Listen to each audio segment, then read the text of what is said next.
வானதியும் உற்சவும் நெருக்கமா நின்னுட்டு இருந்த இடத்துக்கு வந்த வரதராஜு 2 பேரையும் பார்த்து செருமவும், குரல் கேட்டு நிமிர்ந்த வானதி கூச்சமும் தயக்கமுமா தடுமாற, உற்சவ் எந்த தயக்கமும் இல்லாம, தாத்தா ரெடியா, போலாமா அப்படிங்கிறான். போலான்னு தான் போர்ட்டிகோல காத்துட்டு இருந்தேன். ஆனா உனக்கு இப்போ வீட்டுக்கு போகணுங்கிறதே மறந்து போச்சு போல இருக்கு அப்படிங்கிறாரு வரதராஜ். ஆமா தாத்தா, வானதியோட பேசிக்கிட்டு இருந்ததுல மறந்துதான் போயிடுச்சு சொன்ன உற்சவ், பாய் வானதி அவளுக்கு கையசைச்சிட்டு தன்னோட வழக்கமான துடிப்போட அவரோட நடந்தான். நைட்டு உற்சவ் தன்னோட ரூம்ல ஒரு புத்தகத்துல மூழ்கி இருந்தப்போ ரூம் கதவை தட்டிட்டு வரதராஜ் உள்ள வந்தார். வாங்க தாத்தா, இன்னும் தூக்கம் வரலையா அப்படின்னா உற்சவ், இல்லப்பா ஏதோ குழப்பம், அதனால தூக்கம் வரல. நீ? நான் ரொம்ப தெளிவா இருக்கேன், அதனால தூங்கல. இந்த வயசுல தெளிவா தெரிகிற விஷயங்கள் எல்லாம் உண்மையாவே நமக்கு தேவையானதுன்னு சொல்ல முடியாது உற்சவ். தாத்தாவை உத்து பார்த்த உற்சவ் புன்னகைக்கிறான். எதுக்கு தாத்தா சுத்தி வரணும்? நீங்க கேட்க நினைச்சத நேரடியா கேளுங்க. கேட்கறது மட்டும் இல்லப்பா, சொல்லணும். ரொம்ப பழைய கதை தான், இருந்தாலும் இது என்னோட கதைங்கிறதுனால நீ தெரிஞ்சுக்க வேண்டியது அவசியம்னு சொன்னார். லக்ஷ்மி பத்தி, அவங்களுக்குள்ள நடந்த கல்யாணம் பத்தி, அவர் வெளிநாடு போனது, சரளா அவரோட வாழ்க்கையில வந்ததுன்னு கடைசி வரைக்கும் சொல்லி முடிச்சவர் முகத்தை தொடச்சிக்கிட்டே சொன்னாரு, உன் பாட்டிக்கும் எனக்கும் தவிர நம்ம வீட்டுல யாருக்கும் தெரியாத ரகசியம் இது. சின்ன வயசுல நான் தெரியாம செஞ்ச தப்புனால ஒரு தலைமுறையே அவமானப்பட நேர்ந்தது. இன்னைக்கு வரைக்கும் எனக்கு பிறந்த மகனே என்ன ஒரு விரோதியா நினைக்கும்படியும் ஆயிடுச்சு. சின்ன வயசுல செய்யற தவறு ஒருத்தனை கடைசி வரைக்கும் நிம்மதியா இருக்க விடாது அப்படிங்கிறதுக்கு நானே ஒரு உதாரணம். வரதராஜுக்கு இதுக்கு முன்னாடியே ஒரு மனைவியும் மகனும் இருந்திருக்கிறாங்க அப்படிங்கிறத கற்பனை கூட செய்ய முடியாத உற்சவ் அசந்து போய் அப்படியே உட்கார்ந்துருக்கவும் வரதராஜு தொடர்ந்து பேசுறார். வெளிநாட்டு வாழ்க்கையில கண்டதும் காதலிக்கிறதும் பிடிக்கிற வரைக்கும் சேர்ந்து இருக்கிறதும் சகஜமான விஷயம். ஆனா இங்க அப்படி இல்லைங்கிறது உனக்கு தெரியும். நான் தெரியாம செஞ்ச தப்ப நீ தெரிஞ்சே செய்யக்கூடாது உற்சவ். வானதி ரொம்ப நல்ல பொண்ணு. எந்த காரணத்தை கொண்டும் அவ இன்னொரு லக்ஷ்மியா மாறி போறத நான் அனுமதிக்க முடியாது. அவர் சொல்லவும், தாத்தா உங்க பயம் தேவையே இல்லாதது அப்படின்னா உற்சவ். வானதிய நான் கல்யாணம் செஞ்சுக்கிட்டு என் கூட பாரிஸ் அழிச்சிட்டு போறதா இருக்கேன். அம்மா கிட்ட கூட ஒரு வார்த்தை சொல்லி வச்சிருக்கேன். அப்பா அம்மா 2 பேருக்குமே ஓகே தான். அவன் சொல்லவும் வரதராஜு திடுக்கிட்டாரு. உற்சவ், ஆயுசுக்கும் தொடர வேண்டிய உறவுல அவசரப்பட்டு முடிவெடுக்க கூடாது. வானதிய பெத்தவங்க, குடும்பம் அப்படின்னு பார்க்கவும் யோசிக்கவும் நிறைய இருக்கு. நான் வானதியோட அப்பா அம்மாவை சந்திச்சிருக்கேன் தாத்தா, ரொம்ப நல்லவங்க, எளிமையானவங்க. அவன் சொல்லவும், நல்லவங்களா இருந்தா போதுமா? வரதராஜு கேட்கவும், தாத்தா கொஞ்சம் முன்னாடி நீங்க தானே சொன்னீங்க வானதி நல்ல பொண்ணு, என்னால அவ வாழ்க்கை வீணாயிடக்கூடாதுன்னு உற்சவ் நினைவுபடுத்துறான். அது மட்டும் இல்ல தாத்தா, அவங்க அப்பா அம்மாவும் ரொம்பவும் நல்லவங்க. அந்த காலத்திலேயே நீங்க தாழ்த்தப்பட்ட ஒரு பொண்ணை கல்யாணம் பண்ணி புரட்சி செஞ்சிருக்கீங்க. தொழில்ல ரொம்ப போராடி இந்த நிலைக்கு வந்திருக்கீங்க. பல ஆண்டுகளா வெளிநாட்டிலையும் வாழ்ந்திருக்கீங்க. அப்படிப்பட்ட நீங்க வானதி ஒரு நல்ல பொண்ணுன்னு தெரிஞ்ச பிறகும் அந்த குடும்பத்தோட உறவு ஒட்டுமான்னு நம்பிக்கை இழந்து பேசுறது எனக்கு ஆச்சரியமா இருக்கு. அவன் சொல்லவும் உற்சவோட பேசி இனி பலன் இல்லை அப்படிங்கிறது வரதராஜுக்கு புரியுது. அவன் தன்னை சமாதானப்படுத்த முயற்சி பண்றது கூட மரியாதை நிமித்தம் தானே தவிர தன்னோட அனுமதியை கேட்டு இல்லைங்கிறத புரிஞ்சுக்கிட்டவரா தன்னோட அறைக்கு திரும்புறதுக்காக எழுந்து நிற்கிறாரு. தாத்தா, எதை பத்தியும் யோசிக்காம போய் நிம்மதியா தூங்குங்க. உங்களோட மூத்த மகனை, அதான் என்னோட பெரிய மாமாவை சமாதானம் செய்யறது என்னோட பொறுப்பு அப்படிங்கிறான் உற்சவ். வரதராஜ் தன்னோட ரூமுக்கு போனதும் தாத்தாவோட விலகி போன உறவை எப்படி ஒட்ட வைக்கிறதுங்கிற சிந்தனையில உற்சவும், பேரங்கிட்ட ஒட்டிக்கிட்ட உறவை எப்படி விளக்குறதுங்கிற சிந்தனையில வரதராஜும் இரவு பூரா கழிக்கிறாங்க. விடியும் போது 2 பேருமே அவங்களுக்குள்ள ஒரு முடிவுக்கு வந்திருந்தாங்க.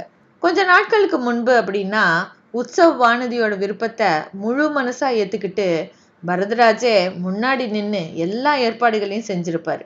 ஆனா வானதியோட அப்பா தம் மேல வெறுப்ப ரத்தத்தோட ரத்தமா கலந்து வச்சிருக்கும் போது எப்படி மாத்த முடியும்? காலையில வழக்கம் போல உற்சவ் தொழிற்சாலைக்கு கிளம்பும் போது வரதராஜ் சொன்னாரு, நான் இன்னைக்கு தொழிற்சாலைக்கு வரல உற்சவ். நீ போய் இறங்கிக்கிட்டு காரை அனுப்பி வைக்கிறியா? சரி தாத்தா, டிரைவர் கிட்ட கொடுத்து அனுப்புறேன். கோயிலுக்கோ இல்ல சொந்தக்காரவங்க வீட்டுக்கோ எங்க போனாலும் நிதானமா திரும்பி வாங்க, அவசரமே இல்லை, நான் வேற ஏற்பாடு செஞ்சுக்கிறேன் சொல்லிட்டு தன்னோட வழக்கமான வேக நடையோட போன உற்சவ் வேலையாட்களோட வணக்கத்தை ஒரு கம்பீரத்தோட ஏத்துக்கிட்டு கார்ல உட்காரான்.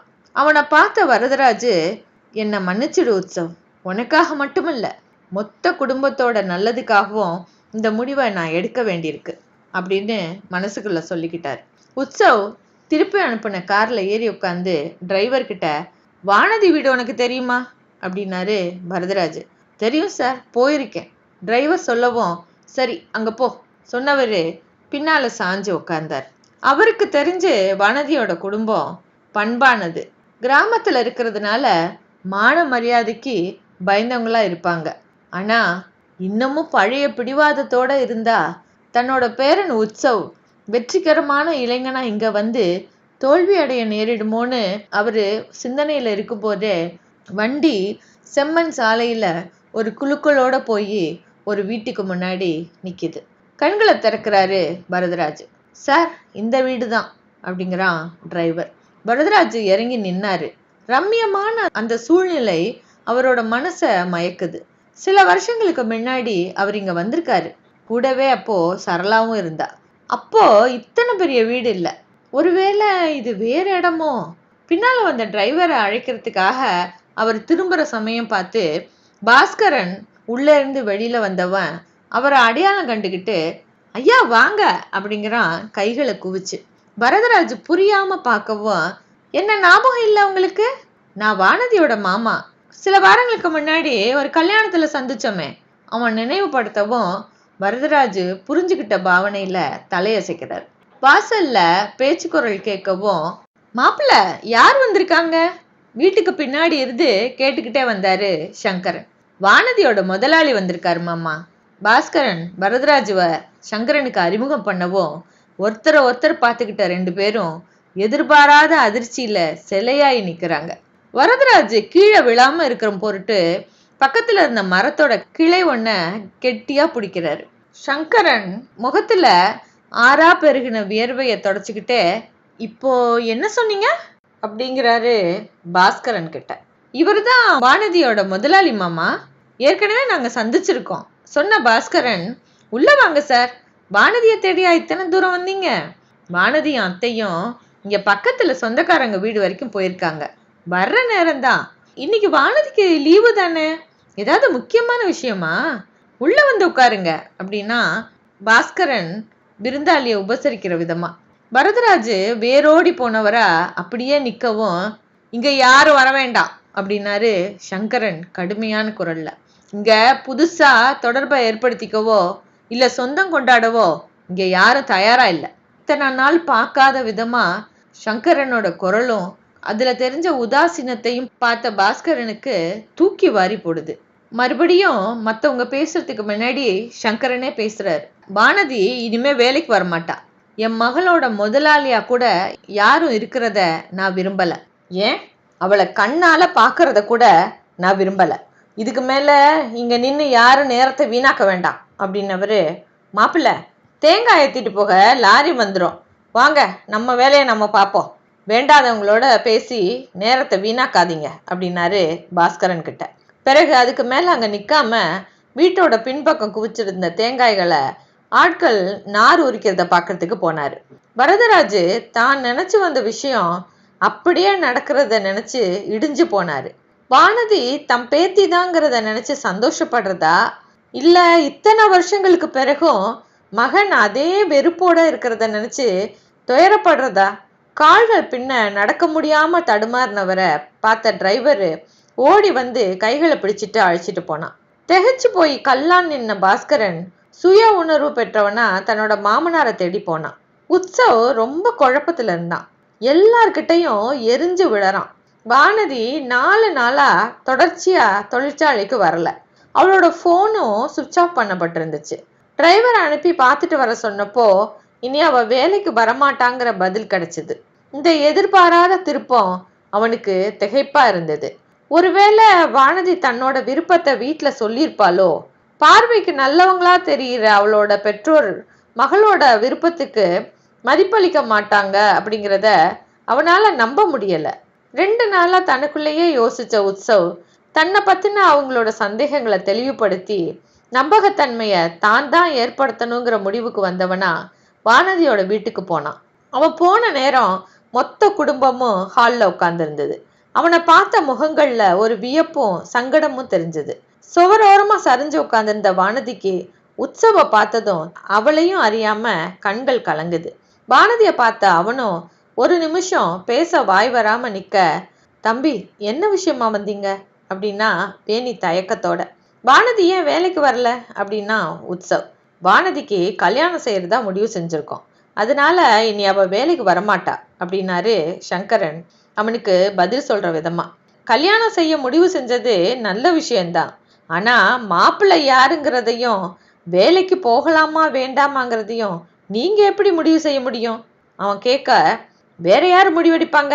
நானும் வானதியும் தான். என்னது? ஆமா, நாங்க 2 பேரும் தான் கல்யாணம் பண்ணிக்க போறோங்கும் போது நாங்க தானே முடிவெடுக்கிறது சரியா இருக்கும். என்ன வானதி, நான் சொல்றது சரிதானே அப்படிங்கிறான் உற்சவ் அவகிட்ட ரொம்ப சகஜமா. அங்கிருந்து அத்தனை பேரும் அதிர்ந்து போகவும், கடவுளே அதிர்ச்சி இவ்வளவுதானா இல்ல இன்னும் இருக்குதா அப்படிங்கிறாரு சங்கரன் நெஞ்சில கைய வச்சுக்கிட்டு.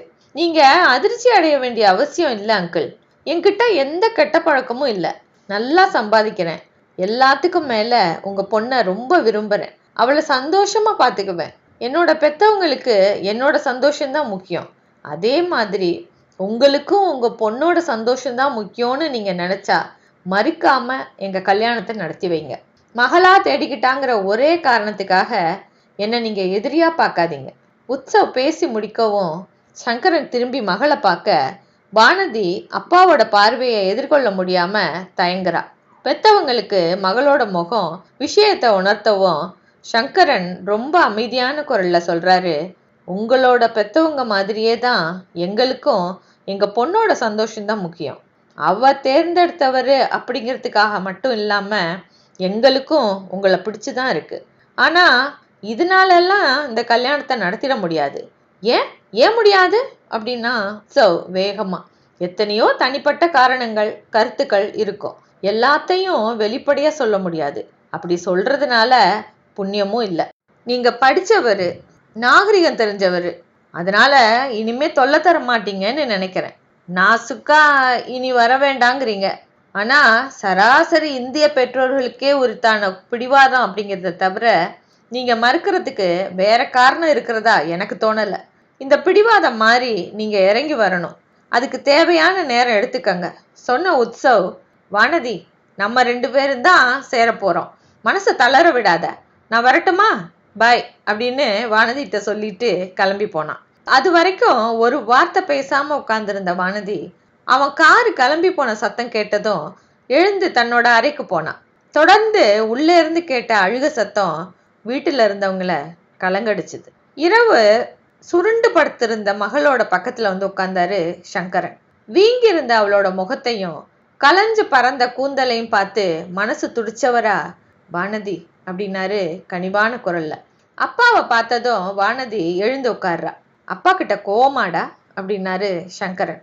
வானதி இல்லைன்னு தலையசைக்கவும், உற்சவ் நல்ல பையன்தான் வானதி, நீ விரும்பினதில்ல எந்த தவறும் இல்லை, ஆனா இது நடக்காது, எனக்கு தெரியும்பா. என்ன தெரியும்? இந்த கல்யாணம் நடக்காதுன்னு. என்ன சொல்ற வானதி? ஆமாப்பா, நான் வேற யார விரும்பி இருந்தாலும் நீங்க என்னோட சந்தோஷத்துக்கு தடை போட்டிருக்க மாட்டீங்க, ஆனா இப்ப நீங்க மறுக்கிறதுக்கு காரணம் உற்சவ் எனக்கு அத்தை மகனாகணும், அதனாலதான். வானதி அப்படின்னாரு சங்கரன் அதிர்ச்சியா. ஆழமான பிரியம், பொருத்தமான உறவு முறை எல்லாம் இருந்தும் உங்களுக்கும் தாத்தாவுக்கும் உள்ள உறவு முறை கோபங்களால வெறுப்பால இந்த கல்யாணம் நடக்காதுங்கிறது எனக்கு முன்னாடியே தெரியும்ப்பா. எனக்கு உற்சவ் மேல ஏற்பட்டு போன பிரியத்தை தான் அடக்க முடியலையே தவிர உண்மை தெரிஞ்சதும் கல்யாண ஆசைய ஜாக்கிரதையா கட்டுப்படுத்திக்கிட்டேன். உற்சவ் பாவம் உண்மை தெரியாததால இது சராசரி பெற்றோரோட சாதாரண பிடிவாதம்னு நினைக்கிறான். அப்பா, சின்ன வயசுல உங்களுக்கு ஏற்பட்ட கஷ்டங்களும் அதனால உங்களுக்கு உங்க அப்பா மேல ஏற்பட்ட வெறுப்பும் பத்தி எனக்கு அதிகம் தெரியாது. ஆனா என்ன பொறுத்த வரைக்கும் எங்க அப்பா மாதிரி ஒரு அப்பா யாருக்கும் கிடைக்க மாட்டாரு. எல்லாரும் எங்களை பார்த்து பொறாமப்படுறபடி எங்களை வளர்த்தீங்க. தவறு செஞ்சா கூட அதட்டாம அரவணைச்சு புரிய வைக்கிற உங்களோட மென்மை உங்க மன காயத்திலேருந்து வந்ததுதாங்கிறது எனக்கு இப்ப புரியுது. அப்பா, நான் நிச்சயம் உங்களை காயப்படுத்த மாட்டேன். உங்களுக்கு பிடிக்காத எதையும் செய்ய மாட்டேன். என்னால யாரு முன்னாடியும் நீங்க தலை குனிய வேண்டியதில்லை. வானதி பேச பேச சங்கரன் உடைஞ்சு போனாரு. மேல் துண்டால முகத்தை பொத்திக்கிட்டு அவர் அழவும், குலுங்குன அவரோட முதுக அணைச்சுக்கிட்டு வேணியும் மலர்கொடியும் அழறாங்க. பாஸ்கரன் துக்கத்துல கரைஞ்சு போற அந்த குடும்பத்தை வெறிச்சு பார்த்துக்கிட்டு உக்காந்துருக்கான். வரதராஜு விட்டத்தை வெறிச்சுக்கிட்டு சோஃபால சாஞ்சிருந்தாரு. கொஞ்ச நாட்களா யாருக்கிட்டையும் பேசாம தம் போக்குல படுக்கிறதும் நடக்கிறதும் வெறிச்சு பார்த்துக்கிட்டு உட்காந்துருக்கிறதுமா இருந்தவர் பக்கத்துல வந்த மோகன், அப்பா, உற்சவ் கிட்ட பேசுனீங்களா அப்படின்னா. வரதராஜு புரியாத பார்வை ஒண்ணு பார்த்துட்டு, என்ன விஷயம்? வரதராஜு கேட்கவும் மோகனும் சுதாவும் ஒருத்தர் பார்த்துக்கிறாங்க. எத்தனை முக்கியமான விஷயத்த மறந்துட்டீங்க. பிரீத்தி உற்சவ் கல்யாணம் பத்தி சொல்லியிருந்தேனே. வரதராஜ் அலுப்போட சூழ் கொட்டுறாரு. விதி இருந்தா நடக்கும், எல்லாம் விதி வழியில தான் போகும். கண்காணாம இருக்கிறவங்கள அழைச்சிட்டு வந்து சேர்த்து வைக்கும், பக்கத்துல இருக்கவங்கள பிரிச்சு வச்சு வேடிக்கை பார்க்கும். நினைச்சு போற விஷயம் நடக்காது, நினைக்காததெல்லாம் நடந்துரும். விதியை விட வலியவன் இந்த உலகத்துல யாரு? மோகன் அவர் பேச்சு புரியாம மனைவிய பார்க்கவும், மூளை குழம்பிருச்சு போல அப்படிங்கிறா சுதா சைகையில. அப்பா, என்ன இருந்தாலும் பிரீத்தி உங்க பேத்தி, அவளோட எதிர்காலத்தை தீர்மானிக்க வேண்டிய பொறுப்பு உங்களுக்கு இருக்கு அப்படிங்கிறான் மோகன். பேத்திங்கிற வார்த்தையில வானதி வரதராஜோட கண்ணு முன்னாடி வர்றா. வானதியும் என் பேத்தி தான், உரிமை கொண்டாட கூட வழி இல்லாத பேத்தி. அதுக்காக அவளோட மகிழ்ச்சிய கெடுக்க முடியுமா? ஒரே குடும்பத்துக்கு நான் 2 தடவை துரோகம் செய்யணுமா? அவரு தனக்குள்ள கேட்டுக்கிறாரு.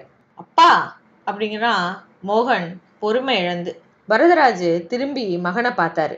நீ எப்படி இருந்தாலும் பிரீத்தி விஷயத்துல எனக்கும் பொறுப்பு இருக்கு. உற்சவ் சரி சொன்னாலும் சொல்லாட்டாலும் அவளுக்கு ஒரு நல்ல வாழ்க்கையை அமைச்சு தர வேண்டியது என் கடமை. நீங்க பேசுறதுக்கு என்ன அர்த்தம்? உற்சவ் கல்யாணத்துக்கு சம்மதிக்கலையா அப்படின்னு கேட்டா சுதா அவருக்கு எதிரில் வந்து நின்று. வரதராஜ் எப்படி சொல்றதுன்னு யோசிச்சுட்டு இருக்கையிலேயே ஹலோ அப்படின்னு குரல் கேட்குது. என்ன, என் பேர் அடிபடுது அப்படின்னு கேட்டுக்கிட்டே உற்சவ் அவங்க எதிரில் வந்து உட்கார்றான். பேச்சு மும்மரத்துல அவன் வந்ததை கூட கவனிக்காததை உணர்ந்தவங்களா 3 பேரும் அமைதியா இருக்கவும் உற்சவ் மறுபடியும் கேட்டான், என்கிட்ட ஏதாவது கேட்கணுமா, இல்ல ஏதாவது சொல்லணுமா? சுதா சட்டுன்னு ஒரு முடிவுக்கு வந்தவளா சொன்னா, ஆமா, உன் கல்யாணத்தை பத்தி பேசிக்கிட்டு இருந்தோம். உற்சவ் புன்னகைக்கிறான். தாத்தா அதுக்குள்ள உங்ககிட்ட சொல்லிட்டாரா? நாங்க தானே தாத்தா கிட்டேயே சொன்னோம் அப்படிங்கிறான் மோகன். அப்படியா? உற்சவ் வியப்போட கேட்டுட்டு, வானதிய உங்களுக்கு எப்படி தெரியும்? தாத்தாவை தவிர இங்க நான் யாருக்கிட்டையும் சொன்னது இல்லையே. வானதியா?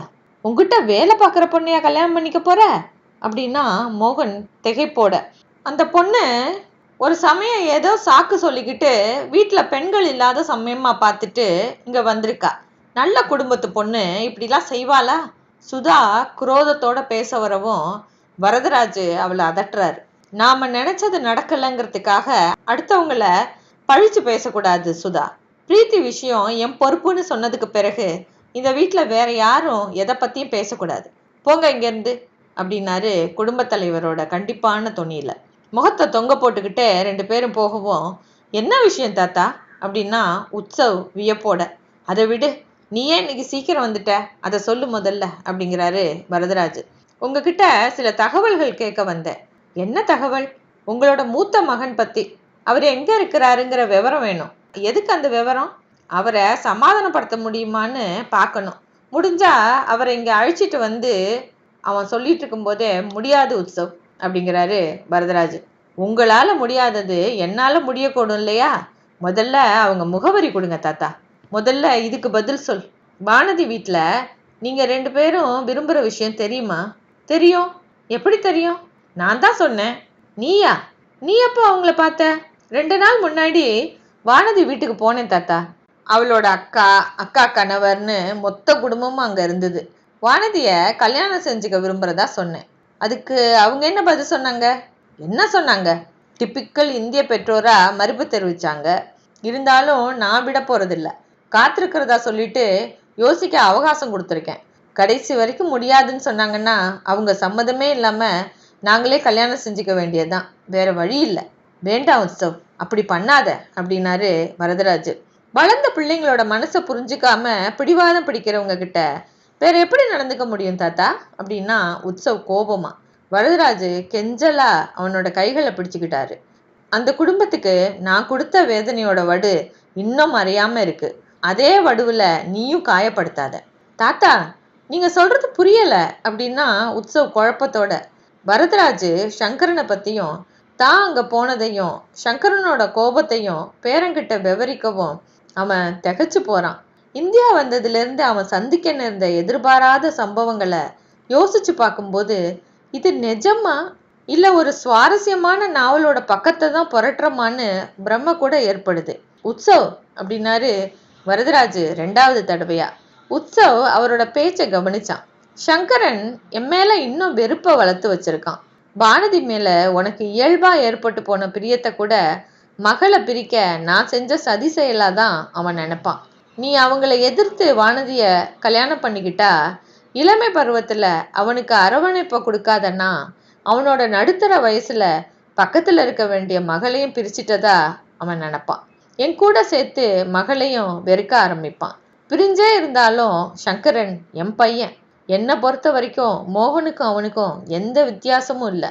இன்னும் சொல்ல போனா என்னோட ஆதரவை இழந்து தன்னோட உழைப்புல உயர்ந்தவன் என்னோட மூத்த மகன் அப்படிங்கிறதுனால அவன் மேல எனக்கு கொஞ்சம் பாசம் அதிகம்தான்.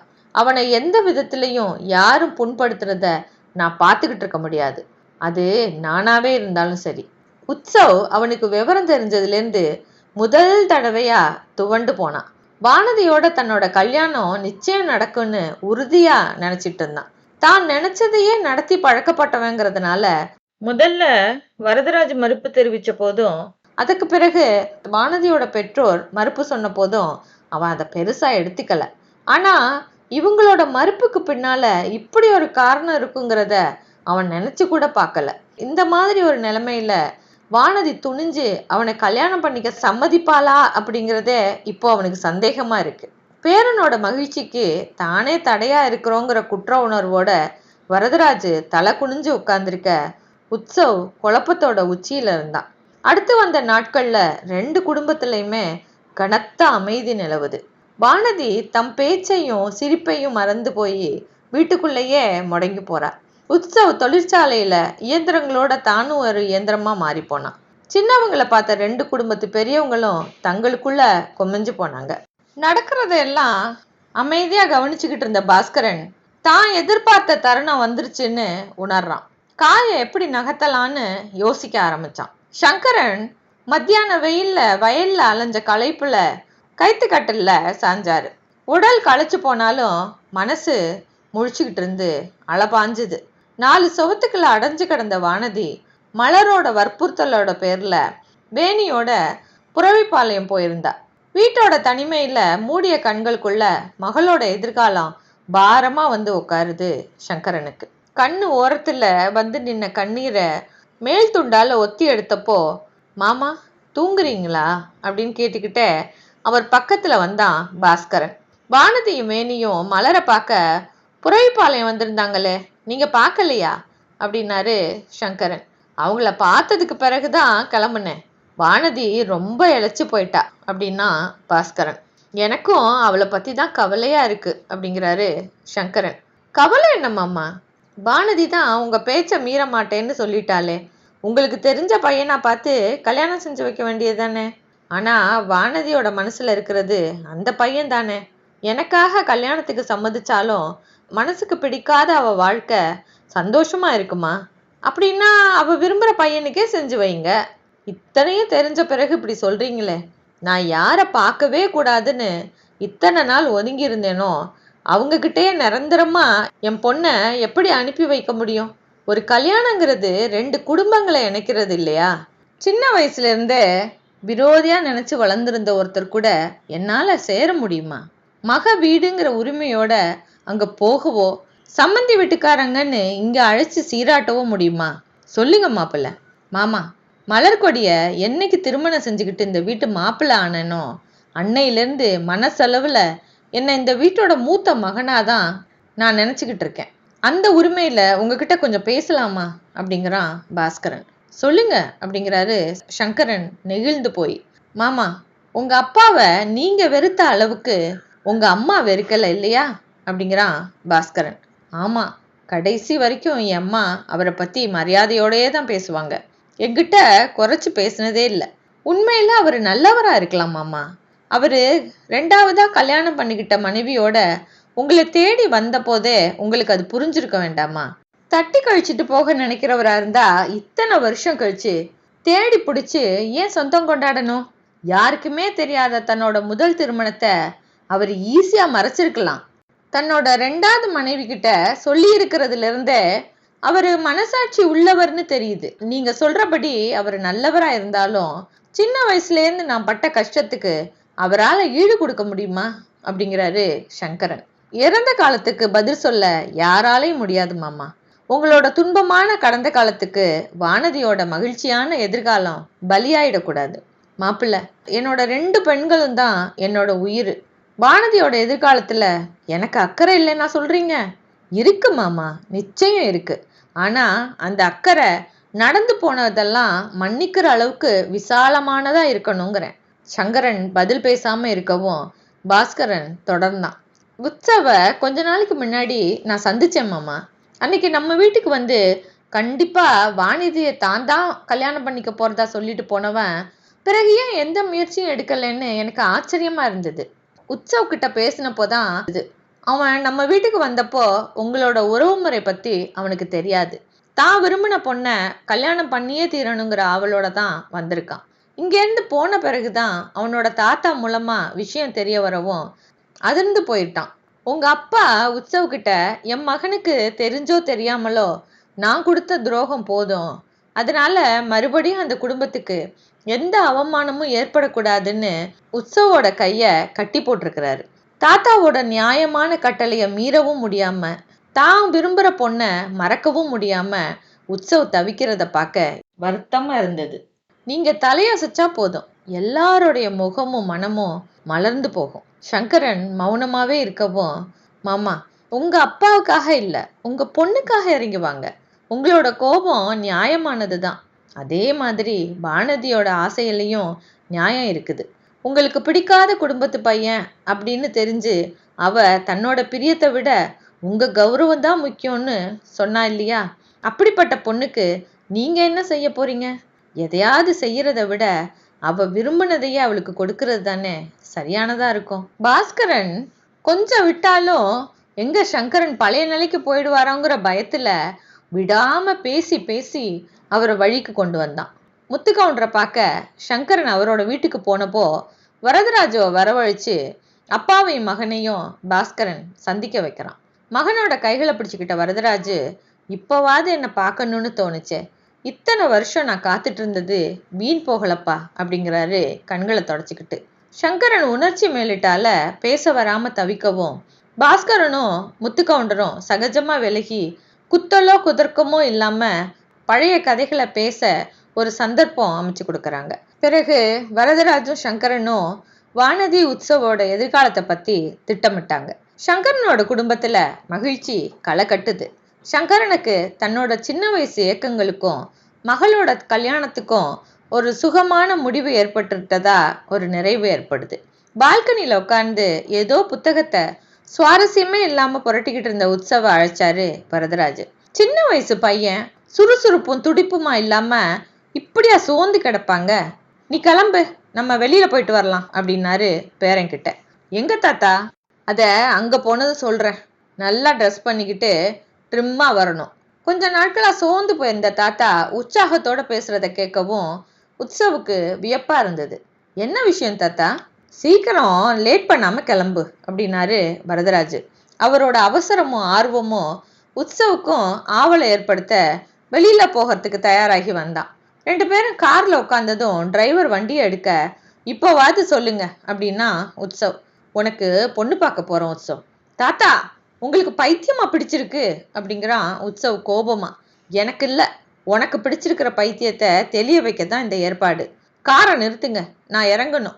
காரோட கைப்பிடி குமிழ திருக முற்படவும் அவனோட கைகளை பிடிச்சாரு வரதராஜ். கொஞ்ச நேரம் மட்டும் அமைதியா ஒரு உற்சவ். உனக்கு பிடிக்காத எதுவும் நடக்காது. கட்டாயப்படுத்தி கட்டி வைக்க நீ ஒன்னும் சின்ன குழந்தை இல்லை. பொண்ணு பிடிக்கலன்னா உடனே திரும்பிடலாம். கண்டிப்பா எனக்கு பொண்ணை பிடிக்காது. அத பார்த்த பிறகு சொல்லு. எப்ப கேட்டாலும் ஒரே பதில் தான். சரி, அவங்க வீட்டுல வர்றதா சொல்லிட்டேன். மரியாதைக்கு தலையை காட்டிட்டு கிளம்பிடலாம். தன்னை மீறி எதுவும் நடக்க போறது இல்லைங்கிற எண்ணத்துல உற்சவ் முகம் இறுக அமைதியாராம். தங்கிட்ட ஒரு வார்த்தை கேட்காம ஏற்பாடு செஞ்சிட்டதுனால தாத்தா மேல கோபம் வருது. இலக்கில்லாம வெறிச்சுக்கிட்டு அவன் உட்காந்துருக்கவும், உற்சவ் வீடு வந்துருச்சு, இறங்கி வா அப்படின்னாரு வரதராஜ்.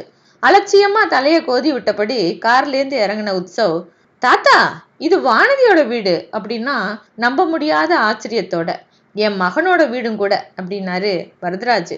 அப்படின்னா சங்கரன் என் கூட சமாதானம் ஆகிட்டான் அப்படின்னாரு வரதராஜ் ஒத்த வார்த்தையில். யாஹூ அப்படின்னு உற்சவ் கத்தின கத்தல்ல சத்தம் கேட்டு வீட்டுக்குள்ள இருந்து ஒரு கும்பலே வெளியில வந்தது. வானதி குடும்பத்தோட தன்னோட மாமா குடும்பம் மற்ற சொந்தக்காரங்க எல்லாரையும் பார்த்த பிறகுதான் உற்சவுக்கு இது நிச்சயதார்த்த விழா அப்படிங்கிறதே புரியுது. என்கிட்ட ஒரு வார்த்தை சொல்லாமலேயே இத்தனை செஞ்சிருக்கீங்க அப்படின்னா உற்சவ் வியப்போட. உண்மைதான், ஆனா நான் உன்னை வற்புறுத்தல உற்சவ். கொஞ்சம் முன்னாடி சொன்னது மாதிரி பொண்ணு பிடிக்கலன்னா இப்ப கூட நீ விலகிக்கலாம். வரதராஜ் உற்சாகத்தோட பேரனை சீன்றாரு. மை காட், நீங்களே என்னை விரட்டிடுவீங்க போல இருக்கே சொன்ன உற்சவ் வேகமா வீட்டுக்குள்ள ஓடவும் சிரிச்சுக்கிட்டே எல்லாரும் பின்தொடர்றாங்க. சம்பிரதாயப்படி நிச்சயதார்த்தம் நடந்து விருந்து சாப்பிட்டதுக்கு பிறகு சொந்தக்காரங்க எல்லாம் கலைஞ்சு போகவும் நிதானமா குடும்பத்தினர்கள் உட்கார்ந்துருந்த நேரத்துல வரதராஜ் பேரங்கிட்ட சொன்னாரு, சங்கரன் அவனை பத்தி புதுசா உறவுகள் கிட்ட செய்யப்படுற அறிமுகம் சலசலப்பை ஏற்படுத்தும் அப்படிங்கிறான். மோகன் மனசுலயோ இல்ல மைத்திலியோட மனசுலயோ தன்னை பத்தி தாழ்ச்சியான எண்ணம் எழுந்தாலும் கூட அது வானதியோட மகிழ்ச்சியான வாழ்க்கைய பாதிக்கும்னு பயப்படுறான். நான் எத்தனை எடுத்து சொன்னப்பையும் அவன் கேட்கல. இத்தனை வயசுக்கு பிறகு என்ன உங்க பையன் அப்படின்னு ஊரறிய சொல்லி ஆக போறது எதுவும் இல்லை. அதுக்கு பதிலா வானதி உற்சவோட மனைவி, உங்க குடும்பத்து பொண்ணு அப்படிங்கிற அங்கீகாரமே போதும் அப்படிங்கிறான். இத்தனை வருஷங்கள் கழிச்சு ஒன்று சேர்ந்திருக்கோம். அவன்கிட்ட விவாதம் செய்யவோ இல்ல வற்புறுத்தி எதையும் செய்ய சொல்லவோ எனக்கு மனசு இல்லை. அதனால நீயும் வானதியும் விரும்பி கல்யாணம் பண்ணிக்கிறதா மட்டுமே எல்லாருக்கும் தெரியும். எனக்கும் சங்கரனுக்கும் உள்ள உறவு உன் அம்மா உட்பட யாருக்கும் தெரியாது அப்படிங்கிறாரு வரதராஜ் வருத்தத்தோட. சங்கரனோட நியாயமான உணர்ச்சிகளுக்கு மதிப்பளிச்சுதான் ஆகணும்னாலும் இத எத்தனை நாட்களுக்கு மறைக்க முடியும் அப்படிங்கிற சந்தேகமும் உற்சவுக்கு ஏற்படுது. தாத்தா, உங்களுக்கு காஃபியா டீயா என்ன வேணும் விசாரிச்சுக்கிட்டே அவங்க பக்கத்துல வந்தான் பாஸ்கரன். வரதராஜ் காஃபி அப்படின்னதும் உங்களுக்கு அப்படின்னா உற்சவ் கிட்ட, எனக்கு வேணுங்கிறது கிடைக்குமா பாஸ்கரன் அப்படின்னா உற்சவ் சிரிச்சுக்கிட்டே, ஏன் கிடைக்காது, நிச்சயம் கிடைக்கும், வாங்க அப்படின்னு உற்சவ ஒரு ரூமுக்குள்ள கூட்டிட்டு போய் உட்கார வச்சான். இங்க இருங்க, வந்துடுறேன் அப்படின்னு சொல்லிட்டு வெளியில போனதும் அந்த ரூம் கதவு வெளியில லாக் பண்ணப்படுது. திரும்பி பார்த்த உற்சவ், வானதி நீ இங்கேயா இருந்த அப்படிங்கிறான் ஆச்சரியத்தோட.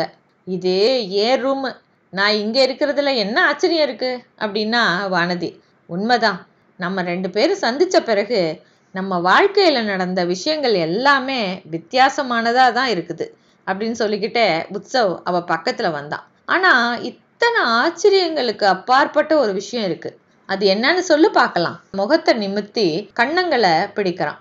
என்ன விஷயம் அப்படின்னா வானதி கூச்சத்துல மனசு படபடக்க. உற்சவ் குனிஞ்சு ரொம்ப ரொம்ப மிருதுவா மூடி இருந்த அவளோட இமைகள்ல முத்தமிட்டான். நம்ம எல்லாருக்குள்ளேயும் இருந்த அன்பு தான் எல்லா அதிசயங்களுக்கும் அப்பாற்பட்டது. அந்த அன்பு தான் குழந்தைகளுக்காக விட்டு கொடுக்கவும் சகிச்சுக்கவும் பெரியவங்களை தூண்டுச்சு. இத்தனை நாள் நாம பார்க்காம பேசாம காத்துட்டு இருந்ததுக்கும் நமக்கு நம்ம குடும்பத்து மேல இருந்த அன்பு தான் காரணம். இப்போ அதே பிரியம்தான் நம்ம 2 பேரையும் சேர்த்து வச்சிருக்கு. வானதி உரிமையோட அவனோட தோள்ல சாய அவளை அணைச்சுக்கிட்டு அவன் பேச்சு மறந்து நின்றுட்டு இருக்கிற சமயத்துல கதவு மெல்லிசா தட்டப்படுற சத்தமும் மலர்கொடியோட குரலும் கேட்டது. வானதி அவன்கிட்ட இருந்து விலகினான். மீதிய கல்யாணத்துக்கு பிறகு பாத்துக்கலாம் சார் அப்படிங்கிறா மலர்கொடி. ச்சே, இந்த ஏற்பாட்டுல இந்த ஒரு விஷயம் மட்டும்தான் எனக்கு பிடிக்கவே இல்லை அப்படின்னா உற்சவ் எரிச்சலோட. ஆமா ஆமா, பிடிக்காதுதான். வானதி கலகலன்னு சிரிச்சா. சிவந்த இதழ்களும் முத்து பற்களும் எப்போதும் போல மனசை ஈர்க்க உற்சவ் அந்த சிரிப்பை சிறை செய்யறான். பெரிய பெரிய பெட்டிகளும் பைகளும் கிளம்ப தயாராகி அணிவகுத்து இருந்தது. மணமக்கள் எல்லார்கிட்டையும் விடை பெற்று கிளம்ப தயாராகிட்டு இருக்காங்க. அப்பா, நான் தான் உங்க கூடவே இருந்து பார்த்துக்க போறதா சொன்னேன். ஆனா இப்போ உங்களை எல்லாம் விட்டுட்டு கடல் கடந்து போக போறேன். இப்படி நடக்கும்னு நான் நினைக்கவே இல்லை. வானதி துயரத்தோட சொல்லவும், இதுதான் கண்ணு வாழ்க்கை அப்படின்னா வேணி பொண்ணோட கண்ணத்தை வருடி. பயிரை பிடுங்கி வயல்ல நட்டாதான் அது பலனை கொடுக்கும். அது போலதான் பொண்ணும். நீ மகிழ்ச்சியா இருக்கிறது தான் எங்களுக்கு செய்யற பெரிய உதவி அப்படின்னா. நீ கவலைப்படாத வானதி, உன்னோட அப்பா அம்மா இனி தனி இல்லை. நான் இங்கேயே தான் இருக்க போறேன். வாழ்ற வயசுல தான் இல்லை அப்படின்னாலும் போற வயசுலயாவது உங்க அப்பா கூட கொஞ்ச காலம் இருந்துட்டு கண்ணை மூடுறேன். அதனால நிம்மதியா கிளம்புனாரு வரதராஜ். வானதி, தயாராயிட்டியா அப்படின்னு கேட்டுக்கிட்டே அங்க வந்தா சுதா. உற்சவ் தாத்தாவோட தொழிற்சாலைய மோகன் கிட்டேயே ஒப்படைச்சு கொஞ்ச நாட்கள் கூடவே இருந்து அவனை தயார்படுத்தி இருந்ததுல சுதா சமாதானமா இருந்தா. பிரீத்திக்கும் உற்சவ் கிட்ட உறவு முறையை தாண்டின ஈடுபாடு இல்லை அப்படிங்கிறத பிரீத்தியே சுதா கிட்ட அடிக்கடி சொல்லி வந்திருந்ததால இந்த திருமணத்துல சுதா எந்த அதிருப்தியும் காட்டாம வளைய வந்தா. இதோ வர்றேன் அப்படின்னு சுதாவுக்கு பதில் சொல்லிட்டு வெளியே வந்த வானதி அங்கிருந்த பாஸ்கரனை பார்த்ததும் மனசு கலங்குனா. இந்த கல்யாணம் நடக்க அவன் எடுத்துக்கிட்ட முயற்சியையும் அலைஞ்ச அலைச்சலையும் நேர்ல பார்த்தவங்கிறதுனால எதையாவது மறந்துட்டியா வானதி, யோசிச்சு பாரு அப்படின்னு அவன் கேட்டதும் அவளோட கண்கள் கண்ணீரை பெருக்குது. சட்டுன்னு அவனோட கைகளை பிடிச்சுக்கிட்டு, மாமா என்னை மன்னிச்சிடுங்க அப்படின்னா வானதி.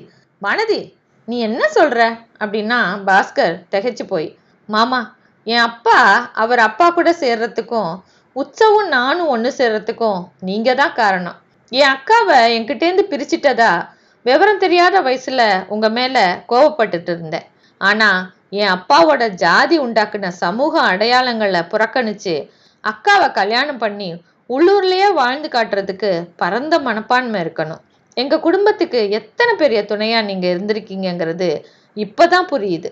மேல பேச முடியாம வானதி அழவும் பாஸ்கரனுக்கும் கண்கள் கலங்குது. பக்கத்துல நின்ன மலர்கொடி தன்னோட கண்களை தொடச்சுக்கிட்டு தங்கையையும் கணவனையும் சமாதானப்படுத்தினான்.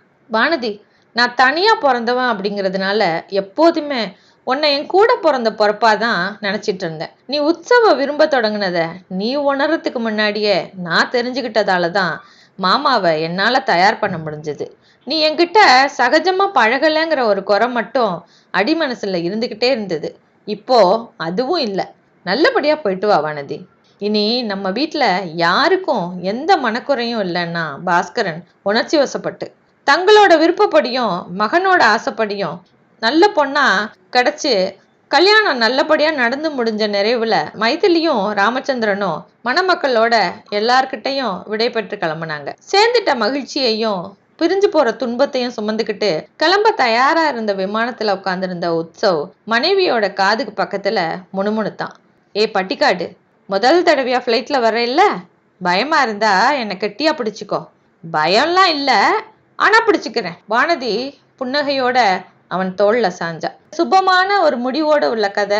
இந்த கதை உங்க எல்லாருக்கும் பிடிச்சிருக்கும்னு நான் நம்புறேன். பிடிச்சவங்க லைக் பண்ணுங்க, ஷேர் பண்ணுங்க, கமெண்ட் பண்ணுங்க. மீண்டும் ஒரு நல்ல கதையுடன் உங்களை சந்திக்கிறேன்.